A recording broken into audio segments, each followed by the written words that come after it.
کے حوالے سے بھی ہے کہ 10 بڑے بڑے یہودی علماء تھے اللہ کے رسول صلی اللہ علیہ وسلم کے زمانہ اقدس میں، کہ 10 بڑے یہودی، اگر یہ 10 کے 10 مسلمان ہوتے تو یہ یہودیوں کے بارے میں کہ 10 بڑے یہودی مسلمان عالم تھے، اگر یہ 10 کے 10 یہودی مسلمان ہوتے تو پوری دنیا سے یہودیت مٹ جاتی، سارے کے سارے مسلمان ہو جاتے۔ لیکن این سعادت بزوری بازو نیست تانا بخشد خدائے بخشندہ، سیدنا عبداللہ بن سلام رضی اللہ تعالیٰ عنہ یہ ان 10 میں سے ایک تھے۔ حضرت عبداللہ بن سلام رضی اللہ تعالیٰ عنہ یہ 10 علماء میں سے ایک عالم تھے یہودیوں کے، کہ انہوں نے تورات پڑھی ہوئی تھی،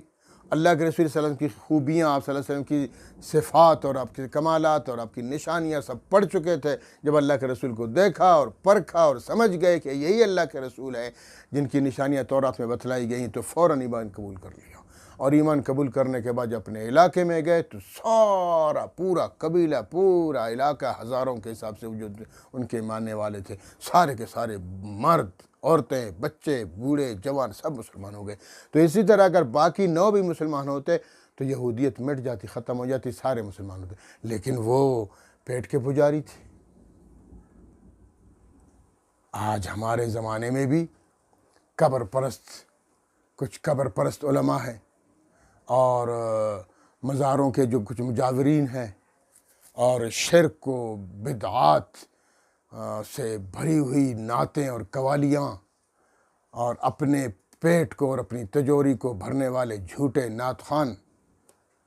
اور تیجوں، 11ویں اور 40ویں کے شکرانوں پر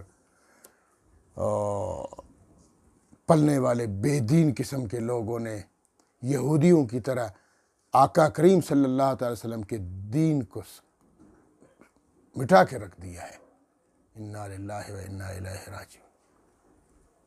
جیسے اس زمانے میں یہ یہودی کرتے تھے، یہ بھی کر رہے ہیں۔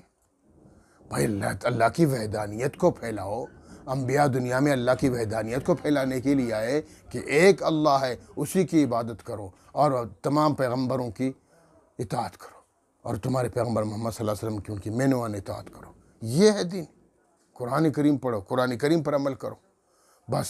قرآن نہیں پڑھنا، قرآن سمجھنا بھی نہیں ہے، کیونکہ سمجھیں گے تو موحد